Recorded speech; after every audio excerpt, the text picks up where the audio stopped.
Vedanta demerger demerger देखिए, इस company की जो डिमर्जर है काफी महीनों से चल रहा था कि डिमर्जर आने आ रहा है। फिर उसमें पहले तो अप्रूवल्स वाला प्रॉब्लम था, फिर कंपनी ने बताया कि जब इनको लास्ट टाइम एनसीएलटी की अप्रूवल मिल गई थी, which is the last hurdle जो कि होता है, तो सीसीआई की अप्रूवल होती है, एनसीएलटी की अप्रूवल होती है, तो एक्सचेंजेस की अप्रूवल होती है, वो सारी मिल गई थी। उसके बाद भी अभी 3-4 महीने लगे। अब फाइनली डिमर्जर की रिकॉर्ड डेट आ गई है 1 मई। एल्यूमिनियम, पावर, ऑयल और आयरन बिजनेस अलग होने जा रहे हैं। सभी निवेशकों को हर कंपनी का एक एक शेयर मिलेगा। अब देखते हैं कि देखिए इसमें है क्या, एग्जैक्टली कहानी क्या है कि इसमें डिमर्जर में वेदांता का एक शेयर, वेदांता लिमिटेड का, और उसके बाद एल्यूमिनियम, पावर और जो बाकी बिजनेसेस हैं, ऑयल और आयरन स्टील, इन सभी के एक एक शेयर मिलेंगे। जिसके पास वेदांता का एक शेयर है उसको इन सभी के एक एक ही शेयर मिलेंगे। तो वेदांता लिमिटेड का एक शेयर तो रहेगा उस बिजनेस, वेदांता लिमिटेड में अब क्या रहेगा, केवल जिंक और कॉपर का बिजनेस, और साथ ही जो बाकी 4 कंपनियां हैं उनके एक एक शेयर आपको और मिल जाएंगे। अब इन बिजनेसेस को कैसे देखना है, कौन सा शेयर बड़ा होगा, कौन सा शेयर छोटा होगा वैल्यू वाइज। देखिए, इक्विटी अगर किसी की छोटी है तो उसका शेयर थोड़ा बड़ा होगा, लेकिन अगर आप एक एक्सपेक्टेशंस देखोगे कि किस बिजनेस में ज्यादा वैल्यू मार्केट दे रहा है, तो हिंदुस्तान जिंक, जिसको हम देखते भी हैं कि लिस्टेड भी है, उसमें वेदांता का कॉपर वाला बिजनेस जाकर और मर्ज हो जाएगा, और वो वेदांता लिमिटेड बन जाएगा, और वो इसकी जो वैल्यू होगी वो होगी करीब 2,87,000 करोड़। तो सबसे बड़ी जो कंपनी होगी अब वेदांता ग्रुप में, वो होगी वेदांता लिमिटेड, जो कि जिंक प्लस कॉपर का मिक्सचर होगी, और इसकी वैल्यू होगी 2,87,000 करोड़। एल्यूमिनियम बिजनेस की जो वैल्यू होगी, वेदांता एल्यूमिनियम के नाम से लिस्ट होगा शेयर, 1,84,000 करोड़ रुपए की वैल्यू इसकी एक्सपेक्टेड है। एमओएसएल के FY 27 के एस्टिमेट्स हमने उठाए हैं, जो कि मार्केट एक्सपेक्ट कर रहे हैं। पावर सेक्टर में जो एंटरप्राइज वैल्यू आ रही है वो आ रही है करीब 5800 करोड़। कारण है कि पावर सेक्टर में इनकी जो सब्सिडी है उस पर कर्ज थोड़ा ज्यादा है, तो इसलिए इसकी जो वैल्यू आ रही है वो थोड़ी कम आ रही है। तो जैसे जैसे एक कंपनी अपनी एक्सपेंशन को पूरा करती जाएगी और कर्जा चुकाती जाएगी, वहां से इस कंपनी का टर्न अराउंड होता जाएगा। ऑयल एंड गैस बिजनेस आपको याद होगा, जो पुराने निवेशक हैं, केन्स इंडिया करके एक कंपनी होती थी, केन्स एनर्जी, जो कि यूके की कंपनी थी, उसकी सब्सिडी थी केन्स इंडिया, और केन्स इंडिया को इन्होंने वेदांता ने खरीदा था। केन्स इंडिया के अंदर क्या था कि इनके पास राजस्थान में ऑयल ब्लॉक्स हैं और वहां से क्रूड ऑयल वगैरह निकालते हैं, तो ऑयल एंड गैस वाला बिजनेस जो है वो केन्स वाला, वो अब वेदांता में था, अब ये भी डिमर्ज होने दोबारा जा रहा है। तो 17,200 करोड़ रुपए इस बिजनेस की वैल्यू है। एक इनका स्टील बिजनेस था जिसमें इन्होंने एक इलेक्ट्रो स्टील करके कंपनी थी, वो खरीदी थी। उसके बाद इन्होंने कुछ उसमें एक्सपेंशन वगैरह भी किए थे, तो इसमें 4400 करोड़ रुपए की वैल्यू इस बिजनेस की आ रही है। तो कुल मिलाकर कहें तो एक अच्छा खासा बिजनेस का एम्पायर अब डिमर्ज होकर वैल्यू अनलॉकिंग करने की तरफ जा रहा है। लेकिन वैल्यू अनलॉकिंग में पहले ही वैल्यू अनलॉक तो नहीं हो गई है, बिल्कुल लगभग लगभग, क्योंकि ज्यादातर रिसर्च हाउसेज ने जब ये रिपोर्ट्स बनाई थी तब इन्होंने 810 और 791 के टारगेट दिए थे, वो लगभग अचीव होने की तरफ आ चुके हैं। अब सवाल यही उठता है, क्या वेदांता को रिकॉर्ड डेट के लिए रखना चाहिए, या पहले ही पैसा मिल रहा है ये लेके निकले, रिकॉर्ड डेट के बाद हमारी मर्जी होगी कि कौन कौन से बिजनेसेस में हमें पैसा लगाना है, किसमें नहीं लगाना है वेदांता के। अंबाला मैम, आई नो आप थोड़ा टेक्निकल ज्यादा देखती हैं, लेकिन फंडामेंटल स्टडी भी आप, मैंने देखा है आपकी बातचीत में कि आप थोड़ा सा फंडामेंटल भी देखती हैं। मतलब प्योर टेक्निकल एनालिस्ट नहीं है। जनरली हमारे पास जो एनालिस्ट आते हैं उसमें 99% उनका टेक्निकल मिक्स होता है, 1% ही फंडामेंटल होता है, लेकिन आप में आई थिंक 20-30% में मानता हूँ आप फंडामेंटल बात भी करते हो। अब मैं ये पूछना चाह रहा हूँ मैम आपसे कि एक ऑप्शन है कि मैं वेदांता में निवेशित हूँ, मान लीजिए मैंने 500, 600, 700 कहीं भी लिया है, आज मुझे 10%, 20%, 30% का रिटर्न मिल रहा है। अब जो ब्रोकरेज हाउस के टारगेट है फंडामेंटल वालों के, वो ज्यादा ऊपर नहीं बचे हैं, अब 20-30 रुपए ऊपर बचे हैं। उनके लिए बैठा रहूं लेकर डिमर्जर के लिए, या डिमर्जर होने के बाद मैं इन कंपनियों में वैल्यू अनलॉकिंग की सोचूं, या मैं ये देखूं कि कौन कौन सी कंपनियां अच्छी हैं इन बिजनेसेस में जो वैल्यू अनलॉक होकर लिस्ट होंगी, फिर उनको अलग से लूं। क्या सोचते हो आप? सर, अच्छा, इसका जवाब पहले तो थैंक यू। और फंडामेंटल डिस्कशन में ना समय ज्यादा जाता है, और ज्यादातर क्या है, डिस्कशन पॉइंट्स उतर बहुत लिमिटेड विंडो मिलती है, इसलिए टेक्निकल पॉइंट्स फटाफट से हो जाता है, बता देते हैं। समय मिले तो फिर बिल्कुल बात कर सकते हैं, समय नहीं रहता। तो बिल्कुल। आपके शो पर आने से मुझे मतलब ये अच्छा लगता है कि आप generally you try to deep dive into the fundamental expect, so I love that. Well, ultimately thank you. मेरा मानना वैसे ये है कि जब फंडामेंटल्स आपको ये बताते हैं what to buy, but technicals आपको ये बता देते हैं what to buy and when to exit. ये सब चीजें वहां से आपको पता चल जाती है। So it's a combination.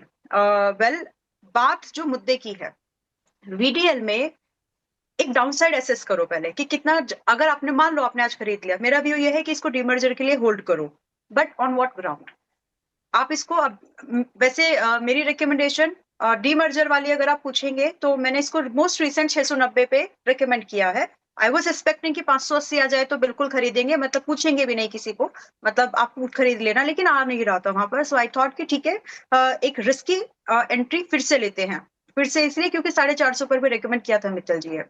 तो ये अगर आप वहां से हैं तो no doubt you should book your profit, दोबारा देखेंगे, क्योंकि जो हाथ में है उसकी ज्यादा रिस्पेक्ट होनी चाहिए फ्यूचर की बाद में। बट अगर आपकी एंट्री लेट है, so and you are comfortably, please जो मैं बोल रही हूँ उसको ध्यान से समझें यूजर्स, अगर आप कंफर्टेबली 20% की डाउनसाइड मैनेज कर सकते हो, you should try to enter and you should try to buy this at this current price also. रही बात शॉर्ट टर्म की ट्रेड एक्टिविटीज कर रहे थे, तो आपका जो स्टॉप लॉस है वहां पर आप 700 का लगा के रखिए, और दोबारा एंट्री आपको अगर ढूंढनी है, जिससे मिस हो गई, दोबारा एंट्री अगर आपको ढूंढनी है तो 600, 750, 760 इज फाइन। रही बात क्या हम इस वैल्यू अनलॉकिंग का फायदा लेने की कोशिश करें, मिलेगा तो यस, क्योंकि आप इसके जो बिजनेसेस हैं, ये बिजनेस कर किस चीज में रहा है, दुखती नब्ज के ऊपर काम है इसका। दुखती नब्ज मतलब इट्स नॉट हमारी इंडिया, इंडियन गवर्नमेंट मैं कौन सी है उसकी बात नहीं कर रही हूँ, इंडिया में जो रिसोर्सेज हैं, जो अवेलेबिलिटी है, जो मिनरल्स हैं, उस पर फोकस है गवर्नमेंट का। And it gonna be like a 5 years down the line thematic investment के तौर पर ये उभरेगी। प्राइवेट प्लेयर्स को ये मौका मिल रहा है कि आप उसमें अभी अगर आप देखेंगे भी तो माइनिंग या इससे related business, renewable energy, non renewable energies, minerals, mining, इस सबको लेकर के गवर्नमेंट का फोकस थोड़ा सा लिबरल हो गया है। दैट मीन्स अगर आप पहले से थोड़ा सा भी अगर आपका एक्सपीरियंस इंडस्ट्री का, थोड़ा सा सपोर्ट करो, ऐसा है इस समय की सिचुएशन।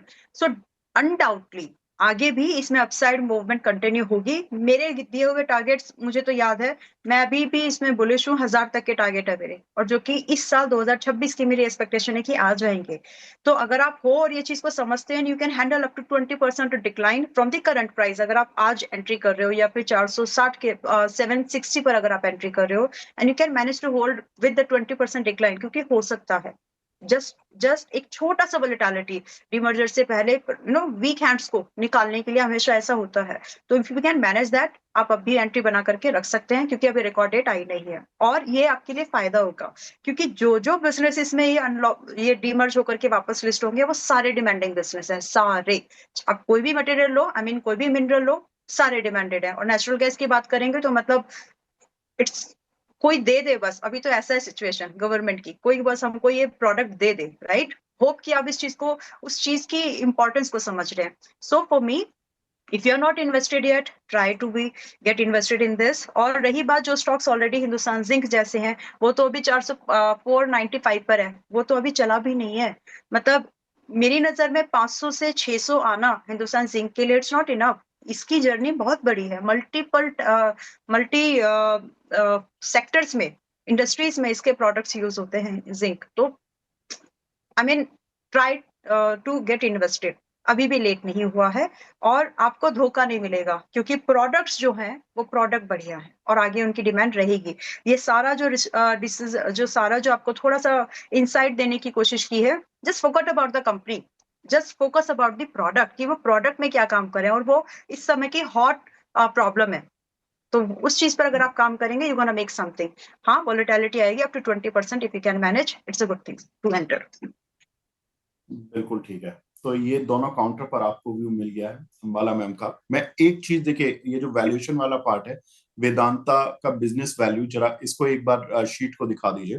देखिए मैं इसको थोड़ा सा दर्शकों को समझा देता हूँ कि किस तरह से आपको सोच रखनी है। जब मैडम बुलिश हो ही गई हैं तो मैं थोड़ा सा उसी लाइन पर थोड़ा सा पॉइंट समझा देता हूँ। देखिए, जिंक प्लस कॉपर का जो बिजनेस है इनका 2,87,000 करोड़ रुपए का है। कॉपर का बिजनेस इनका ज्यादा कुछ चल नहीं रहा फ्रेंकली स्पीकिंग। तो जिंक का जो बिजनेस है इनका, जिंक इंटरनेशनल है, एक जिंक डोमेस्टिक है, हिंदुस्तान जिंक के अंदर आता है वो डोमेस्टिक वाला पूरा प्ले, और एक आता है जिंक इंटरनेशनल, और वो अलग है वैल्यू, और कॉपर की बिजनेस की अलग है वैल्यू। अब कॉपर की बिजनेस की वैल्यू जो है वो इनफैक्ट नेगेटिव चल रही है, क्योंकि इनके ज्यादातर प्लांट Yes. प्लांट को प्रॉब्लम रही है, वो कुछ तमिलनाडु वगैरह में बन रहे थे, तो इस चक्कर में थोड़ा प्रॉब्लम है। अब आप जिंक की वैल्यू देखो, 2,87,000 करोड़ मोतीलाल ओसवाल बोल रहा है। इसकी मार्केट कैप, हिंदुस्तान जिंक की मार्केट कैप है 2,51,000 करोड़। इसमें करीब 60% हिस्सा वेदांता का है, बाकी 40% हिस्सा दूसरे निवेशकों का है। अब 2.5 लाख करोड़ का आप 60% हिस्सा ले लो, तो करीब 1.5 लाख करोड़ की वैल्यू तो हिंदुस्तान जिंक की अभी भी वेदांता के शेयर प्राइस में होनी चाहिए। बाकी जो ये सारी वैल्यू लिखी हुई है, aluminium, power, oil and gas, steel, ये सारे वेदांता में अभी भी है पूरी तरह से 100%। तो ये वाले जो बिजनेसेस हैं इनकी वैल्यू जोड़ लो, तो वेदांता की जो टोटल मार्केट कैप है वो अभी भी कम है इन सब बिजनेसेस को देखते हुए। मतलब 1.5 लाख प्लस 1.83 लाख करोड़ प्लस 5,800 करोड़, 17,200 करोड़, और टाटा ये जो इनका स्टील वाली कंपनी है इसकी वैल्यू देख लीजिए 4,400 करोड़।